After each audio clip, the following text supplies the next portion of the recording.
everyone, Kristina Werner here. Welcome to another video for Assignments to Stamp. Today we're looking at the December 2021 card kit.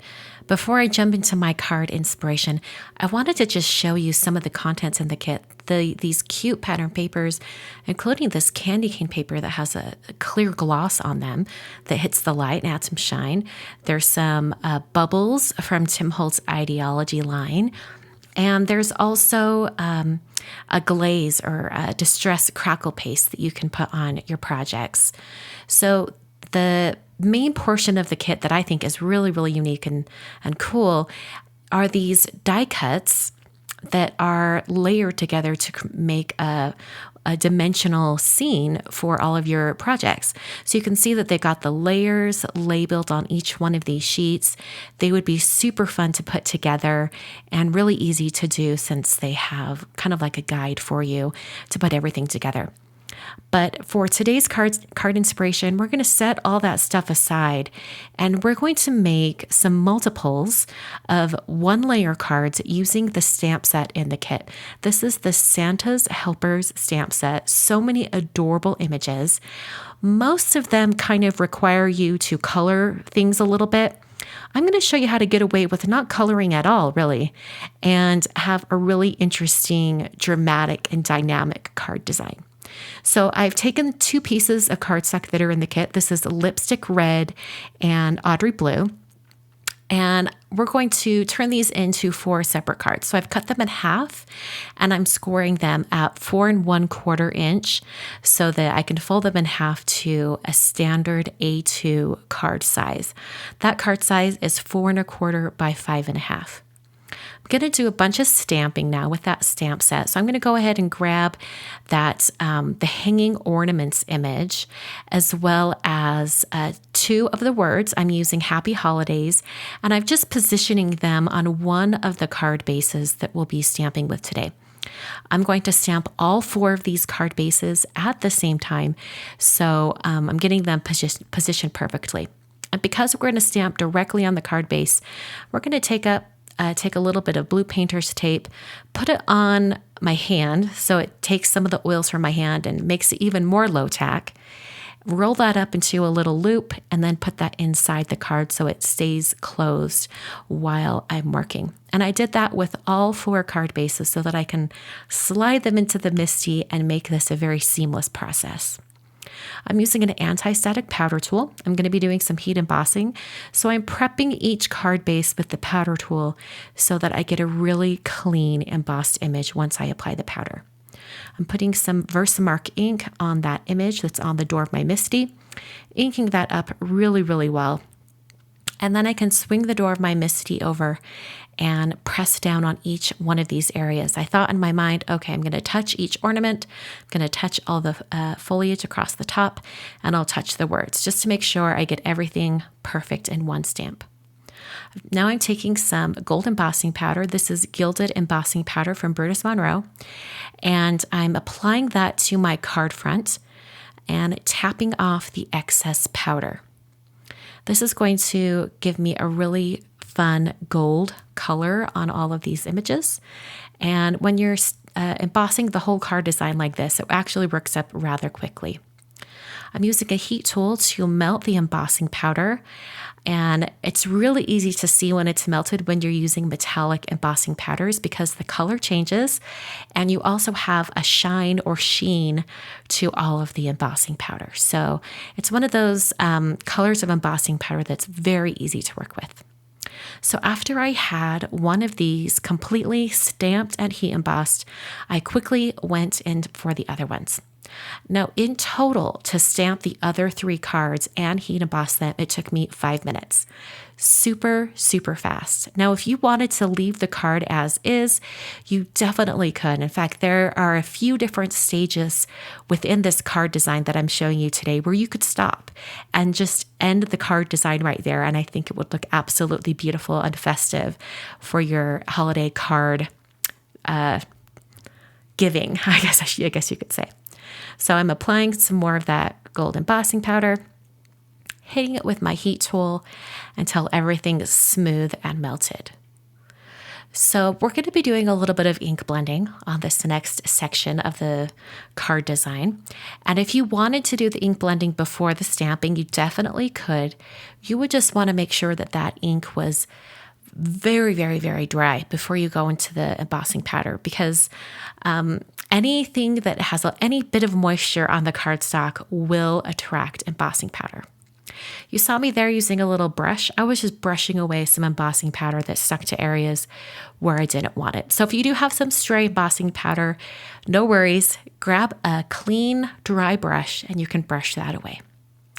All right, we're going to do the ink blending now. For the red cards, I'm using Simon Says Stamp's Merlot color, and I'm using my PET or PET over on the side to just put my ink pad down so I can blend and I don't have to worry about holding the ink pad, because when the ink pad's sitting on top of that blue paw, it's made out of silicone, and so it kind of sticks to my work surface and it sticks to the ink pad.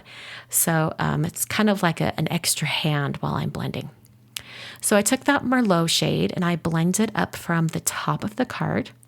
It's the fold of the card. And I'm blending all the way down. I want to bring this color kind of down toward the bottom of those ornaments and just really soft blend out at the bottom. I'm using a blending brush from Honeybee for this. You could use any blending brushes. Simon has a line that are absolutely wonderful. I just happen to already have these larger blending brushes, and the colors that I was using today worked well with it. I wanted to darken up that top edge even more, so I grabbed intense black ink from Simon, and I just brought that black right at that top edge. I didn't bring it down very far because I didn't want to have too much additional ink on top. I just wanted to darken up that top edge, since that Merlot color, it got it pretty dark, but I wanted it even more dramatic. So after all the blending was finished, I grabbed a paper towel. Actually, we're not there yet. I'm going to blend a little bit more of that Merlot shade, just softening that bottom edge. Now I'm grabbing a paper towel and I'm going to just rub any of that ink that's kind of hanging out on top of the embossing pattern. You can see on my paper towel that there was quite a bit of ink right on top. And that just brightens up the embossing and it gives it back that shiny metallic look. So for the second red card, I went through the same exact steps. I started with Merlot and I blended all the way down to the bottom. Now this only took about, I would say, 1 to 2 minutes to do all of the blending. And by starting with a colored solid piece of cardstock or a solid colored piece of cardstock, you don't have to worry about, blending the lighter red shade because the cardstock is already that light red shade. So it's a really fast way to get that same dramatic blending, but not have to worry about it. Just use the same color of cardstock as what you want your lightest shade to be. For the AUDREY blue card, I'm going to be using teal and also soft navy. You can see I started to blend a little bit of that soft navy up there. I realized I wanted more of a teal shade coming down, so I brought in some teal. And this serves as the first color that I'm blending from the top of my card. It's just intensifying that blue color of the card base, and it's giving some color to the top edge of the card. I did the same exact process, just with different colors for the second card set. So after I used the teal, then I came in with that soft navy color and intensified the color up at the very top. I really liked the use of the navy at the very top instead of using black. I think it gives it a richness and depth that the black might not have. So here's what that blend looks like on that gold embossing powder. And I'm going to go into blending the second card. Super fast and easy. Once again, this took about 2 minutes in total to blend. So right now we're at about, let's see, each card took about 2 minutes, so 8 minutes on top of the about 7 minutes before. So we're hanging out at around 15 minutes total for 4 cards so far. And this is another point in this process where you could stop and you could leave the card design as is. You don't have to add any additional details like I'm about to show you. You could do the stamping and heat embossing and then add the ink blending on top and stop there. I think the cards look absolutely beautiful at this point. You could definitely stop here. But I'm going to take it up just one more notch, and I'm going to grab my white gel pen. This is a Jelly Roll number 10 bold pen. And on this first card, I'm going to show you one option where I'm adding some little white areas on the berries, on these, holly berries at the top. I'm just coloring in that middle section on all of the berries with this white gel pen. And adding these pops of white gives it just a little bit of an extra punch on the card design. I think it looks really, really great. I'm also going to add some white sections to the ornaments that have the heart and the ornaments with the polka dots. I think that's really, really fun just to color in those little select areas. You could even color in the bows and strings on the ornaments as well. I think that would look awesome. So there's one option. The second option is even more simplified, and I'm only going to be coloring in the hearts on the ornaments. So we'll just have two little white hearts. I think it looks kind of fun. It's more dramatic and really kind of draws the eye to those areas on the ornaments.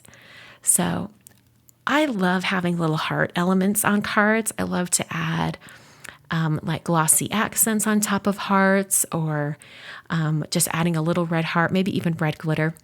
So some of the other things you could do with this is, instead of using white on the red card, you could actually use a red glitter pen or even red stickles to add a little bit of glitter and shine onto your cards.